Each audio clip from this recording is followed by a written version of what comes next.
बिस्मिल्लाहिर्रहमानिर्रहीम, अस्सलाम वालेकुम। आप देख रहे हैं व्यूज़ मैटर, मैं हूं मुर्तज़ा डार। दोस्तों, ख़बर यह है कि ईरान ने 2 अमरीकी ड्रोन्स को आज सुबह अपनी हुदूद से बाहर कर दिया है। वार्निंग उनको कॉल की है। हालात काफ़ी कशीदा होते जा रहे हैं मशरिक़ वुस्ता के। आज की स्टोरी में आपके साथ डिस्कशन ये करेंगे, आपको बताएंगे ये कि मामलात क्यों इतने ख़राब हो रहे हैं, सारा वाक़या हुआ क्या और क्या मुमकिन तौर पर चीज़ें होने जा रही हैं। बहरहाल गुफ्तगू का बाकायदा आगाज़ करते हैं। आपने हमारे चैनल को अगर सब्सक्राइब नहीं किया तो कर लें ताकि ऐसी मज़ीद वीडियोज़ आप तक बर वक्त पहुँच सकें। मामला ये है कि आज सुबह 2 अमरीकी ड्रोन, एक जिसका नाम है RQ-4 और दूसरा जिसका नाम है MQ-4, ये दोनों फ्लाई करते हैं और ये फ्लाई करते करते ईरानियन हुदूद के अंदर चले जाते हैं और ये वहाँ पे जब पहुँचते हैं तो इनको इंटरसेप्ट करते हैं ईरानियन एयर डिफेंस वाले। इंटरसेप्शन के बाद उनको कॉल की जाती है वार्निंग कॉल, मतलब जो प्रोटोकॉल है जो मेरे इल्म में है, पहले वार्निंग कॉल की जाती है। वार्निंग के बाद वार्निंग शॉट्स कॉल किए जाते हैं जिसमें आप उनको कुछ ऐसी चीज़ हिट करते हैं जिससे उसको नुकसान नहीं होता लेकिन उसको पता लग जाता है कोई चीज़ आके मुझे लगी है। और तीसरी चीज़ ये कि फिर आप स्ट्रेट उसके ऊपर अटैक करते हैं। तो ईरान ने उनको वार्निंग जब कॉल की तो वार्निंग कॉल करके उनको इंटरसेप्ट किया और उनको कम्युनिकेट किया गया, जो उनकी ग्राउंड पे रिमोट लेके हैं जो भी बंदे ऑपरेटर्स मौजूद थे, कि भाई आप यहाँ से रफूचक करो जाएं, ये हमारी जगह है, हमने आपको यहाँ पे जासूसी करते हुए पकड़ लिया है। आप जासूसी किस चीज़ की कर रहे थे वो मैं आपको बताता हूँ, तो आप चुनाचे यहाँ से चले जाएं, नहीं तो फिर हम वार्निंग शॉट्स और उसके बाद हम आपको जो है हदफ बनाएंगे, आपको निशाना बनाएंगे। अमरीकियों ने फ़ौरन से पहले वहाँ से अपनी डायरेक्शन बदली और ईरानियन हुदूद से बाहर चले गए। मामला ये है भाई कि ईरान के अंदर ईरानी तारीख़ की इस वक्त बड़ी तरीन मिलिट्री एक्सरसाइजेज़, मिलिट्री ड्रिल्स हो रही हैं। वैसे ये सालाना ड्रिल्स हैं लेकिन इस मरतबा जो इसके अंदर इसकी इंटेंसिटी, इसकी हिद्दत, इसकी शिद्दत, इसकी टाइमिंग, इसके अंदर शामिल जितने ट्रूप्स हैं, जितने कॉम्बैट्स हैं, एयर, बहरी, बर्री, जितनी भी उनकी अफवाज है और उसकी क्वांटिटी है वो बहुत ज़्यादा है, वो बहुत एग्रेसिव है, बहुत मैसिव है। और ये मैं नहीं, इंटरनेशनल सारा मीडिया इस वक्त रिपोर्ट कर रहा है इन सारे हालात और इन सारी सिचुएशंस में, जबकि वियना टॉक्स कुछ ही दिनों के अंदर जो है वो शुरू होने जा रही हैं। मामला ये है भाई कि अब ये जो 2 जासूस ड्रोन आए थे ईरानियन हुदूद के अंदर, ये सिर्फ एक मकसद है जिसके लिए आए थे, वो थी कि ये इस चीज़ की रैकी लगा सकें या इन्फॉर्मेशन ले सकें या जासूसी कर सकें या स्पाइंग कर सकें कि जो भी ड्रिल्स या एक्सरसाइजेस ये कर रहा है ईरान, इसमें वो कौन कौन सी चीज़ें इस्तेमाल कर रहा है, कौन से हथियार हैं, कितने बंदे हैं, टेक्नोलॉजी क्या है, वगैरह वगैरह। इसमें वो ज़रा बहुत हाई विजन कैमरा से उनकी तस्वीरें बनाते हैं, उनकी वीडियोस बनाते हैं, इन्फॉर्मेशन अपने पास ले जाते हैं। यानी जिसको आम लफ्ज़ों में जंगी इस्लाम में जिसको जो है वो रैकी लगाना कहते हैं, जिससे आप ओपोनेंट की ताकत का अंदाज़ा लगा लेते हैं। और ये भी कहने वाले कहते हैं जो इसके माहिर हैं कि आप जब भी ऐसे कॉम्बैट के अंदर आधी से ज़्यादा जंग तब जीतते हैं जब आप दुश्मन की कैपेबिलिटी के बारे में या उसके बारे में मालूमात हासिल कर लेते हैं एग्जैक्ट। तो वही काम करने के लिए अमरीकी यहाँ पे आए थे। जब वो आए तो यहाँ से पकड़े गए, जब वो पकड़े गए तो उनको ज़ाहिर है हज़ीमत का सामना हुआ। ये खबर सामने आई, अमरीकियों की इस खबर को ईरानियन ने एक्सपोज़ किया, उनके पास इसके एविडेंसेस मौजूद होंगे। जब सहाफ़ी गए अमरीकियों के पास आज दोपहर, उन्होंने कहा कि जी भाई ये क्या मामला है, इसके ऊपर हमें हमारा वर्जन दें। तो वर्जन देने से अमेरिका ने इनकार किया। हो सकता है कि कुछ ही देर के अंदर इसके ऊपर वर्जन आ जाए और वो ज़ाहिर यही आएगा जी नहीं जी हमारा इससे क्या ताल्लुक़, हमें क्या पता कौन थे वहाँ पे, वगैरह वगैरह जैसा। बहरहाल ये एक वाक़या है जो आज का है। इससे पहले 2 वाक़यात हैं, मैं आपसे वो शेयर करता हूँ क्विकली और फिर आपको बताता हूँ कि मुमकिन तौर पर क्या होने जा रहा है। दूसरा वाक़या जो था, इसके ऊपर हमारी वैसे तफसीली वीडियो मौजूद है। वो वाक़या ये था कि आपको याद होगा 2-3 रोज़ कबल गल्फ़ ऑफ ओमान में 2 जंगी बहरी जहाज़ अमेरिका के आते हैं और ईरानी ऑयल टैंकर को घेर लेते हैं और उसकी डायरेक्शन बदलने की कोशिश करते हैं।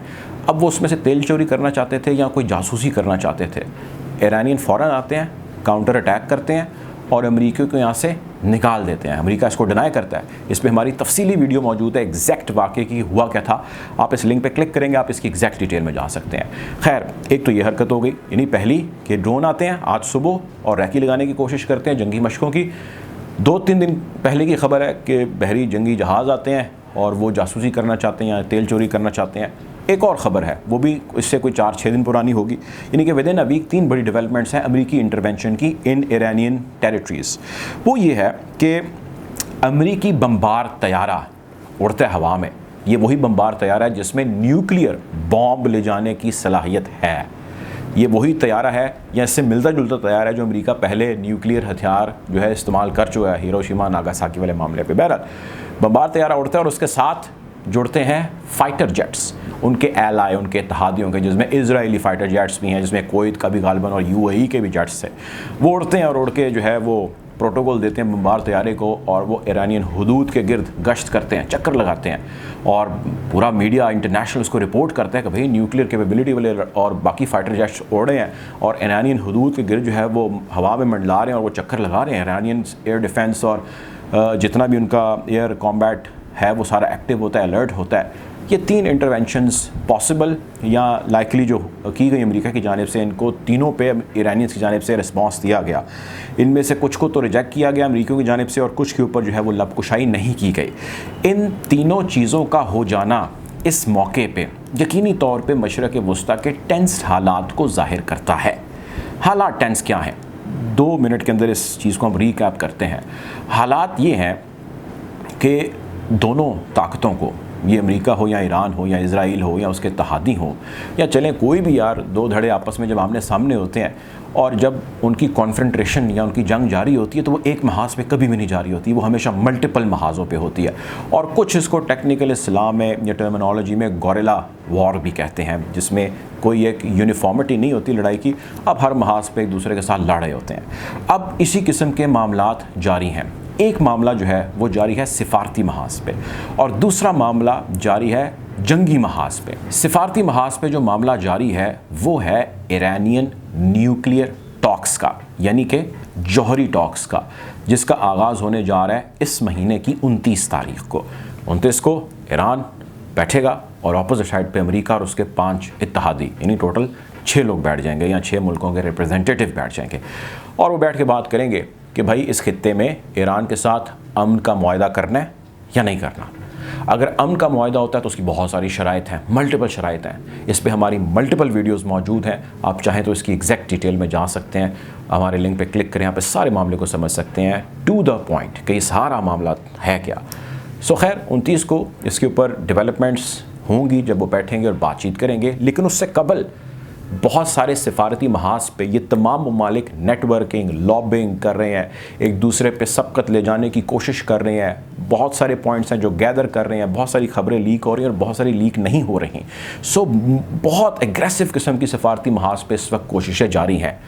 उससे भी ज़्यादा एग्रेसिव इस वक्त जंगी महाज के ऊपर कोशिशें जारी हैं। अमेरिका, उसके इत्तेहादी उड़ते हैं, हवा में जाते हैं तैयारे और वो डरा डरू के ईरान को जो है आने की कोशिश करते हैं। इधर से ईरान रिस्पॉन्स देता है और अपनी एक्सरसाइज करना शुरू कर देता है। तो खित्ते के अंदर यकीनी तौर पे एक अनरेस्ट है जो हर गुजरती मिनट के साथ या हर गुजरते दिन के साथ बढ़ता चला जा रहा है। अब देखना ये है कि ये सेटल डाउन किस सूरत में होता है। 2 ही रास्ते हैं, मुआहदा हो गया तो अमेरिका और ईरान दोनों की विश कम ट्रू हो जाएगी, क्योंकि अमेरिका और ईरान दोनों चाहते हैं कि मुआहदा हो जाए, लेकिन not at the cost of compromises. Iran नहीं चाहता कि वो कॉम्प्रोमाइज़ेस करे, अमेरिका भी चाहता है कि मैं भी कोई ख़ास कॉम्प्रोमाइज़ेस ना करूं, लेकिन चलने थोड़े बहुत मैं बर्दाश्त कर लूँगा, क्योंकि वो अभी स्टॉप करना चाहता है यहाँ के मामले को और फोकस उसका होना चाहिए, या वो चाहता है towards China. Israel is the only player in this whole gambit जो चाहता है कि ईरान के साथ फोर्स का इस्तेमाल किया जाए। वो करेगा या नहीं करेगा, लेकिन उसकी ख्वाहिश, उसकी स्टेटमेंट, उसकी पॉलिसी, उसके बयानात, उसके अमेरिका से लड़ाई या फ्रिक्शन या दोस्ती यारी, जो भी आप इसको कह लीजिए, वो सारी एक चीज़ के गिर्द मंडलाते हैं, और वो ये है कि ईरान के साथ जो है वो ताकत का इस्तेमाल करना वक्त की अहम ज़रूरत है। अगर वो नहीं इस्तेमाल करेंगे तो हमारा अपना नुकसान हो जाएगा। बहरहाल आने वाले कुछ हफ्ते मिडल ईस्ट और उससे जुड़े ममालिक के लिए इंतहाई अहमियत के हामिल हैं, और आने वाले दिनों में आप देखेंगे कि बहुत सारे इस हवाले से तबसरे, तज्ज़िये और ख़बरें भी आपके सामने आएंगी, और यकीनी तौर पे इसमें डेवलपमेंट्स होंगी। मेरी राय, मेरी अंडरस्टैंडिंग या मेरा पॉइंट ऑफ व्यू ये है कि इसके कवी इम्कानात हैं कि JCPOA यानी जौहरी मुआहदा दोबारा हो जाएगा, और खुदा न खास्ता अगर ये नहीं हुआ तो ख़ित्ते के अंदर जिस किस्म की तबाही की जानिब चीज़ें बढ़ रही हैं, ये शायद आउट ऑफ कंट्रोल ना हो जाए। ये भी मैं नहीं कह रहा, बहुत सारे थिंक टैंक्स का ये ख्याल है। हम कोशिश करेंगे कि खित्ते की बदली हुई सूरत हाल के हवाले से आपको अपडेट रखें। अपना ख्याल रखें, दुआ में याद रखें। अल्लाह हाफ़िज़।